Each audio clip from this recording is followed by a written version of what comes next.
On today's episode of the Locked On NHL podcast, the Oilers storm back in Game 4 to crush the Panthers 8-1. Can they win Game 5?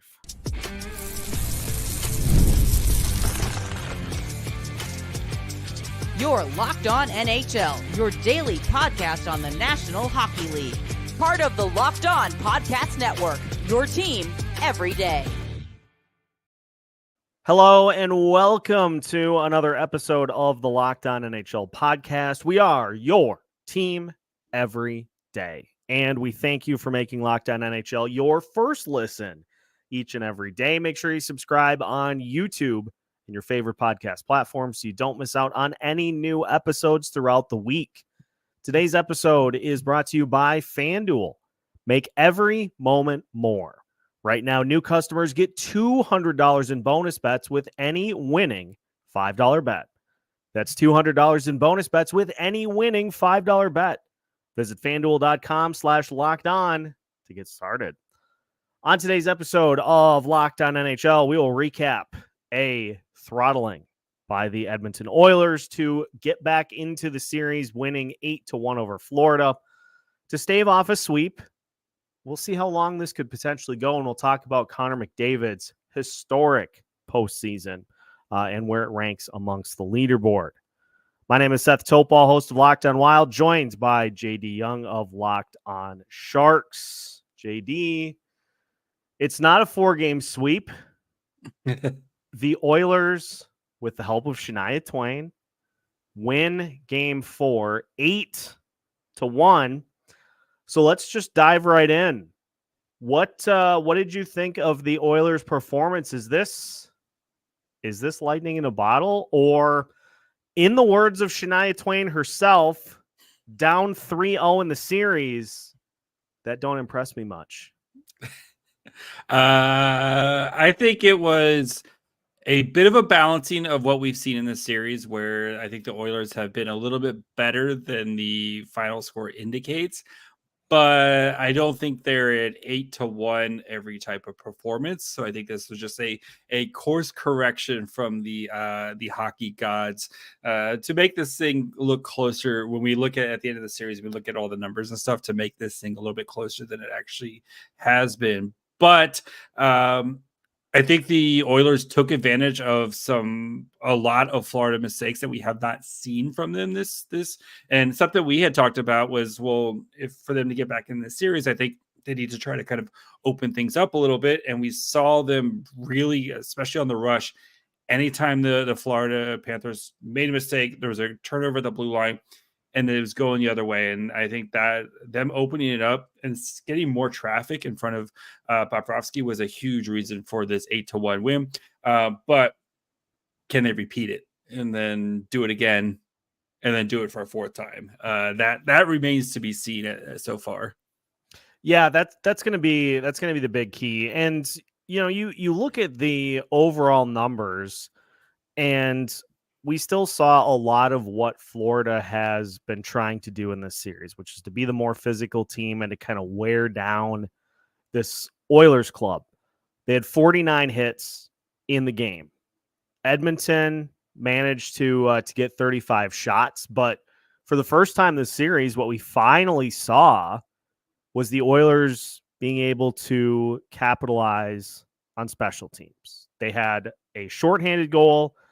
They had a power play goal, and it just has been something that they have struggled with throughout this series, is the ability to capitalize with the man advantage.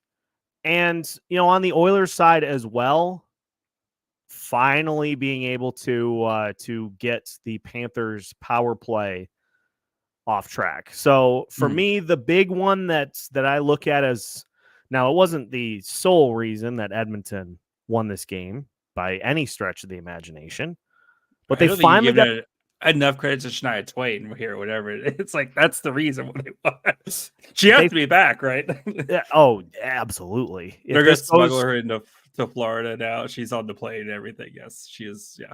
If this goes to Game 6, she has to do a pregame concert, got to do the national anthem, Oh Canada. Wear the same thing, the whole, you don't change the routine. Yes. and then pregame you lineup smuggle her back card. down to yeah. But that's the big thing that I take away is that Edmonton finally won the special teams battle. And when you have a power play that is as lethal as Edmonton's is, you have to capitalize. And Yeah. 1 for 6 still isn't great, but power play and a shorthanded goal there and nothing for Florida, that certainly helps tell the tale. What did you think though?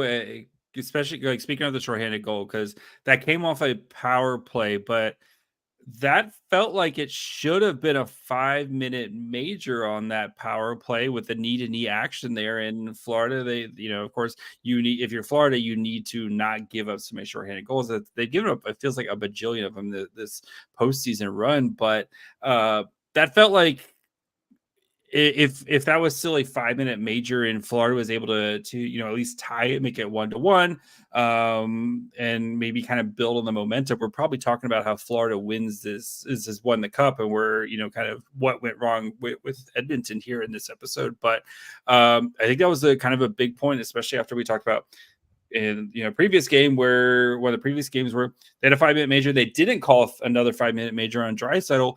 Is it the refs just like we're not calling 5-minute majors unless the guy is getting murdered on the ice now? That is very interesting because I in just seeing that got overturned, I was like, oh, okay. I think that's a great point because I think part of the reason too that Edmonton was able to win this game is because they were able to jump on the Panthers early. Like they get that shorthanded goal 3 minutes in, then they score another. And so not even halfway through that first period, it's 2-0 Oilers. Whereas if that first goal doesn't come, then maybe you get a here we go again. And all of a sudden Florida is able to go on that 5-minute. They grab a power play goal. And at that point you're like, oh, great. Here we go again. But that pulls back to how critical it is to get that first goal, how critical it is to, especially when you are at home in front of your home fans. Like there's nothing that can kill momentum and energy more than the road team coming in and scoring the first goal and taking your fans out of it. So you could absolutely say that was a pivotal point in that game because I feel like that first goal probably swings momentum completely one way or the other. Or even having, if they do give up the shorthanded goal, just say they do, like we saw in that, but just having a full, 4 minutes of power play time to kind of recollect and reestablish your dominant, kind of reestablish, especially with what we have seen from the Panthers power play this whole postseason run, like coming out of that 1-1 with a tie game, and instead of being down 1-0 and soon 2-0, I think that's it. And then you also lose one of their players in Edmonton. Like we're talking about a different game here, but I'm not going to blame the refs and stuff. I mean, good for Edmonton to take advantage of the opportunities that were given to them in this, and they earned a lot of their opportunities. But I wonder we'll talk about with the Game 5 preview with the Panthers, is it easier to lose an 8-1 game and just say like it just wasn't our night instead of losing a like 4-3 game where they maybe Edmonton scores later and that kind of maybe the doubt creeps in a little bit more. So it's kind of been one of those like, well, yeah, we lost 8-1, but like it just wasn't our night. And there was, we can kind of go back to what's been so successful for us and not make stupid plays that we did tonight, not seeing like Matthew Tkachuk turning the puck over at the blue line, which leads to, Connor McDavid goal, or, all the errors that we just a comedy of errors from the Panthers, which we had just not seen this postseason. It is interesting too, because Sergei Bobrovsky, who had been great to this point in the postseason, just a full out clunker. And I don't think it was anything particularly on him per se, as it was just relentless pressure from Edmonton. And even the first goal, which like the defenseman like crashes into him because he's going full. He went full Brent Burns starfish, and 60% of the time it works every time, but the other half the time it like just takes out your goalie, and Bobrovsky just has no chance on there. That just, I think, was that was a sign that it was just not your night that night. And yeah, for Bobrovsky's been, I know there's already like, oh, is he the Conn Smythe? Like, dude, he's been insane this entire postseason. And this, it wasn't like he was just wasn't making saves. Like you said, he was just getting bombarded with so many either breakaways or 201s or just like, it didn't matter who was back there. The Panthers weren't going to win the game with the way that they were playing in front of him. Yeah, I agree. It was one of those floodgate games where it just, when you lose contain, when a dam has a leak that springs into a full-fledged like geyser, you can't plug it up. You can't put it back in the bottle. And so I'm going to be very interested to see how Game 5 goes. We'll talk about Game 5 at length here at the end of the show today, because there are a couple of trains of thought that we'll talk through on the mental side of things. But first, Connor McDavid climbing the leaderboard in the points in the postseason department. We'll talk about the historic run he's on, where it ranks amongst the best of the best. That's on the way as we continue today's episode of the Locked On NHL podcast after this. Today's episode of Locked On NHL is brought to you by FanDuel. Folks, summer means baseball, the Stanley Cup Final, and the conclusion of the NBA Finals. As at the time of recording, the Boston Celtics are 2 minutes away from an NBA championship over the Dallas Mavericks. So you still have time, though, to bet on a ton this summer, because new customers get $200. You heard me, $200 in bonus bets with any winning $5 bet. That's $200 you can use to bet on everything from Finals MVP to who's going to hit one out of the park. And if you use my handy dandy can't lose $5 bet method, just take whoever's playing the Chicago White Sox or the Colorado Rockies. Pick a player on that team to hit a home run or their opponent to just win outright. It's foolproof for a $5 bet. And then you get $200 in bonus bets to bet on your heart's content. So visit FanDuel.com/lockedon to add a big win to your summer bucket list. FanDuel, America's #1 sportsbook.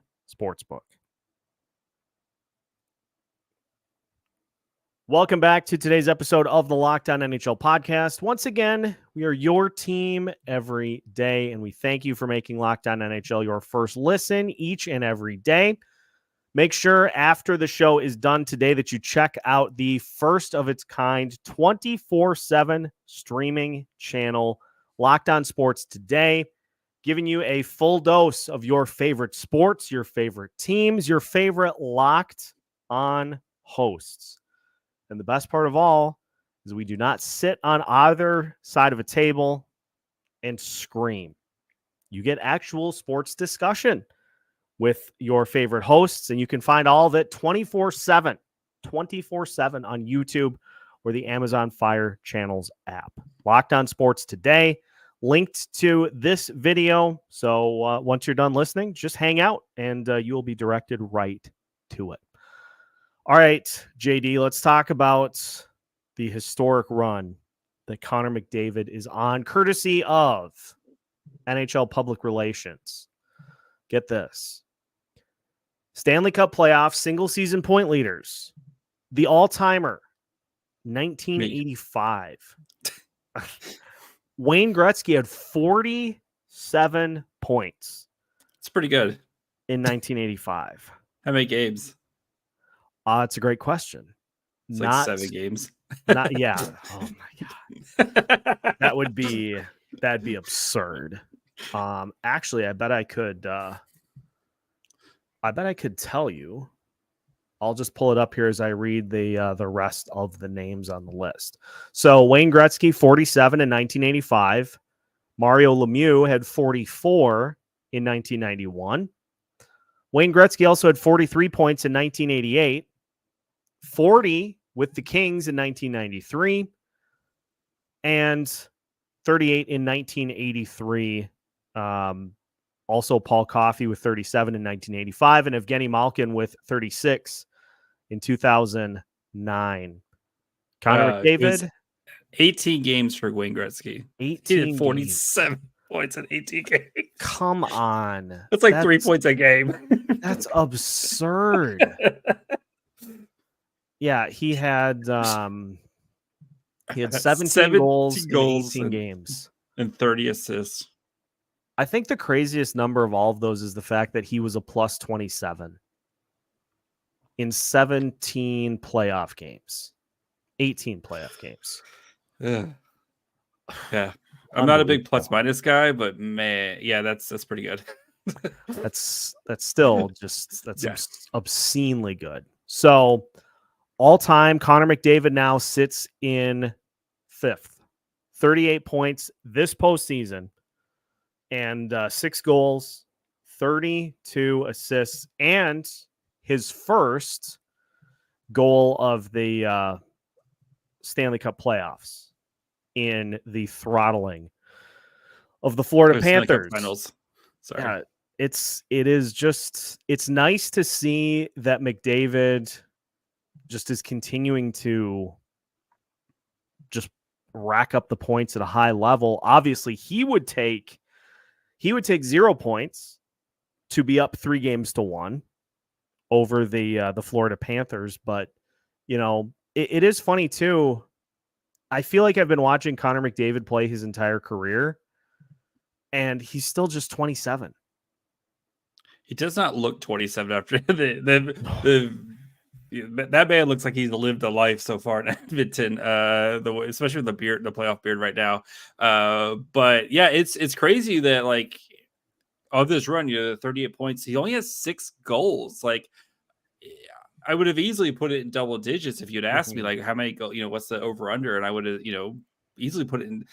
But like maybe this is that kind of he saw one get in the back of the net, and maybe this is where he can kind of continue to add to this run here. But like what I think this kind of goes back to another discussion we've had of just like his teammates are where he's not having to be Superman and have to do it. And yes, he is putting up points at a ridiculous pace, but it's, he's putting his teammates in good positions and they're the ones kind of finishing this off for him. And if McDavid starts to, what if he has like a hat trick in game 5 and then all of a sudden he's pushing close to 40 points here or over 40 points, then we're going to be talking about one of the like all time postseason runs. And especially if they push this to game 7 and they do the unthinkable with the reverse sweep, like we could be talking about McDavid like as this one of the best postseason runs we've ever seen. Yeah, I'm finding myself getting lost in Connor McDavid, just absurd numbers. Like it's fun. Last season, 22-23, he had 21 power play goals and 50 power play assists in 82 games. So he just about averaged a power play point per game. Oh, and then he had 4 shorthanded goals and 3 shorthanded assists. It's unbelievable. And it is a good indicator that your best players in key moments have to shine the brightest. It's nice to have the team approach like we had with the Vegas Golden Knights last season, where they get contributions from everybody. They get solid goaltending to come away and win. But if you have those upper echelon players that get you to this point, you can't win without them. And so it's no coincidence that McDavid's best game of the Stanley Cup Final is the first game that Edmonton gets into the win column. Yeah, and I fully expect him to come out and have a monster performance in game 5, and we'll discuss game 5 here in a second. But like whatever the like +3 points, like I would be looking really hard at those odds on FanDuel right now and like put me down for a goal and 2 assists, or like I think McDavid is going to continue to play really well here, and kind of knowing this team is, last gasp, last desperation, where he's relied on his teammates here a lot, and it's gotten them this far.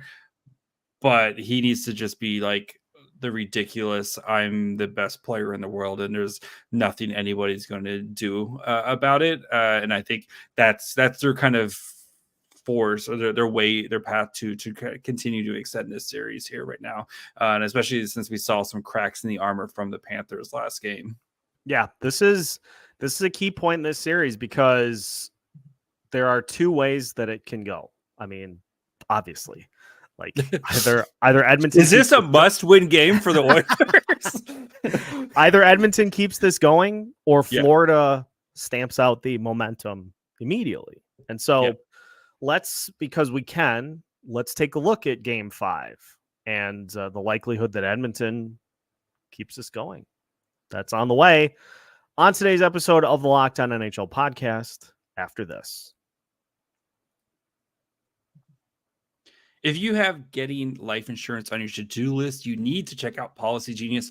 Policy Genius is the country's leading online insurance marketplace. It makes choosing the right policy for your family easy and quick. With Policy Genius, you can find life insurance policies that start at just $292 per year for $1 million of coverage. Some options are 100% online and let you avoid unnecessary medical exams. Policy Genius helps you find and compare your options with America's top insurers in just a few clicks. And with Policy Genius, they have no incentive to recommend one insurer over the other, so you can trust their guidance. They have thousands of 5-star reviews on Google and Trustpilot from customers who found the best fit for their needs. So get peace of mind by finding the right life insurance with Policy Genius. Head to policygenius.com or click the link in the description to get your free life insurance quotes and see how much you could save. That's policygenius.com. One final segment of today's episode of the Locked On NHL podcast. Once again, we thank you for making Locked On NHL your first listen each and every day. Seth Toupal and JD Young hanging out here to finish off the show. JD, can the Oilers keep this series going past a Game 5? I think it's Florida's time. I think if they had lost like in double overtime, like 4-3, a little bit of that doubt maybe creeps in, but I honestly think the blowout was such a blessing in disguise for Florida, because I think it's just easier to just compartmentalize that and be like, it just wasn't our night, And we've seen this. I'm a huge Giants fan. Way back in 2014, they lost Game 6 like 8-1 or something like that, and they come out in Game 7, they win Game 7, just because they just were able to put that away. And even you see this from teams all the time where they can't close out a very desperate team. They get blown out and then they come back and just put this thing away. So I think Florida, I think this team is mentally tough. I think they're physically tough. I think Paul Maurice is an excellent coach. He's going to have this team ready to go. I think that home crowd is going to be insane. I know Florida sports, South Florida sports fans don't get the best, they're not viewed in the best light, but I think that crowd's going to be ready to go. And I think we're going to be talking about how the Panthers were able to win their first cup here on Tuesday night. So we'll see. I think, though, for the path for the Oilers here is that Connor McDavid needs to be ridiculous, as we have seen. And if they can continue to shut down win the special teams and maybe get to Bobrovsky early, kind of get him, a little wobbly here at the beginning of the game. I think that's the Panthers' the Oilers' best chance of stealing this and making it go back to Edmonton. I think that's the last thing the Panthers want to do, is have to go back to Edmonton and have a third shot at this. I feel like if any coach is going to be able to kind of talk his team off of a game like this, it's Paul Maurice, to where he's going to be able to say, hey, the reason that we lost this game was because we lost contain. We didn't play our style of hockey. And if we get back to that, we are going to be able to take care of business and come away with the win in this series. you would expect the desperation and the like, we are playing because our season is on the line from Edmonton. But honestly, like I'm right with you on the fact that it is easy to take a performance like that and just kind of just flush it. Like it doesn't go your way early, and things just kind of spiral from there. Yep. I think you just take it, you crumble it up, you throw it in the garbage, and there's a lot going for Florida in this series. They're playing at home with a chance to close, and many key pieces of this puzzle for Florida are going to be eager to have better performances. Sergei Bobrovsky is going to be pretty ticked to try to improve his performance in this one. Players like Matthew Tkachuk. Who I think has had a sneaky quiet series. Yeah. And, yes, he's been like in front of the net and kind of doing Tkachuk things. But like, where we haven't had that like special Tkachuk moment, which we saw last year. Like he had plenty of those moments last year. This would be the time for Matthew Tkachuk to kind of dig deep and have that that magical Tkachuk moment where he does something special and just kind of wills this team to victory. Because I feel like the Panthers go the way Tkachuk goes. Like if Tkachuk's out there, he's kind of feeling it, right? I think that they get that swagger from him and they feed off of him. And if he kind of comes out and sets the tone early, I'm not saying like get into a fight or stuff, but like I wouldn't be surprised if he has a big hit like to start the game, and then just try it, and maybe does something like a crazy breakaway or just something that we haven't really seen much out of him this series. So I think we're gonna have McDavid, Tkachuk both going at it here. Where I think we're set for a really fun game. You've got Tkachuk. You've also got Bennett, Reinhart, and Barkov that I feel like are all going to be pretty hungry to wrap this thing up. And that's the other part of it too, is Florida, is thinking squarely about not letting this get out of hands. Like you lose game 5. And all of a sudden, then that's going to be all the talk at every level of NHL coverage for all the time up until Game 6 is all of a sudden Edmonton's won two in a row. What's going on with Florida? Are they losing contain? So they're going to be extremely hungry. 3 games in between potentially 3 games between game 5 and 6. I hate how I get with extra travel and stuff, but they're like 3 games here to stew on a potential that, if it goes to game 6, it's going to game 7. That's how I feel with this. Like Edmonton is going to push it. Like there's no way that crowd is going to let them lose at home in a game 6. Shania Twain will will them to victory in game 6 if it goes back to Edmonton. So yeah, I think for Florida, this is their chance. Don't screw around. You need to get this thing done, or else we're going to be playing Game 7. I'm also very eager to see what Stuart Skinner does for an encore. He was very good in Game 4, dynamite even. But he's going to need to be every bit as good in Game 5. Like, this is the point where he won the battle against Bobrovsky one time. Yep. Got to do it again.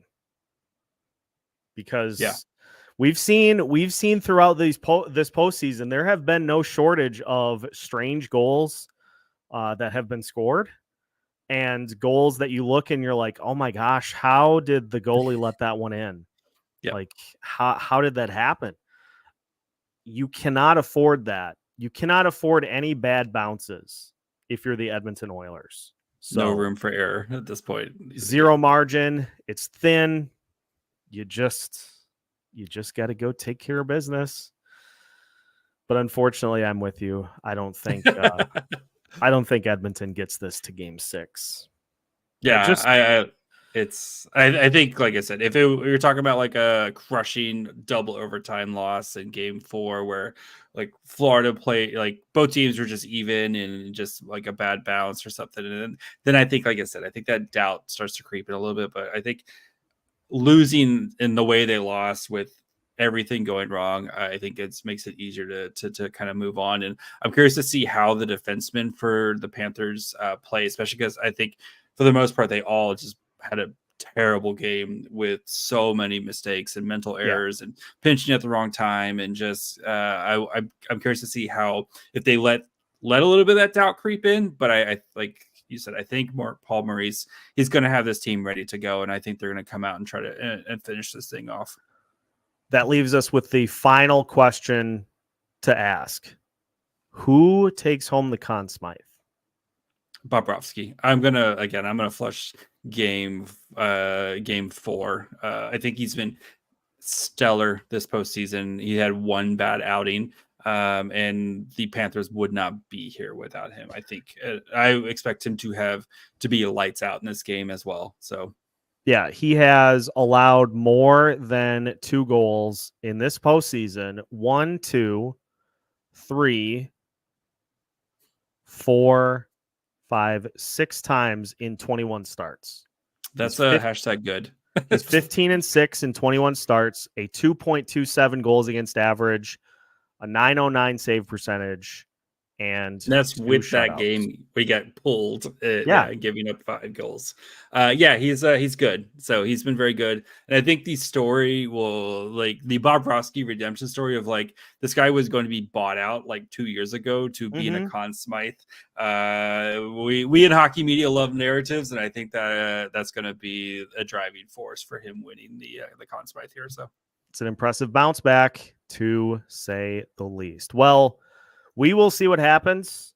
If the Stanley Cup Final is still going by the time we chat next Tuesday, we will discuss it. But if not, then we'll move on to the next big item on the offseason calendar. That is, of course, the NHL draft, which is next week. I know. I can't wait to be there, buddy. I am so excited. I'm very jealous, but we'll have a lot of fun with it. So we'll have more good discussion for you coming up on our Western Conference Tuesday edition of Locked On NHL. So make sure to tune in, and make sure to tune in throughout the week as well, so you don't miss out on any of our elite content, whether it be Western Conference Tuesday, we got Eastern Conference Wednesday, Power Rankings on Thursday, and at-large NHL coverage on Monday and Friday. So you can find all of that as part of Locked On NHL. We have you covered with new episodes every Monday through Friday as part of the Locked On Podcast Network.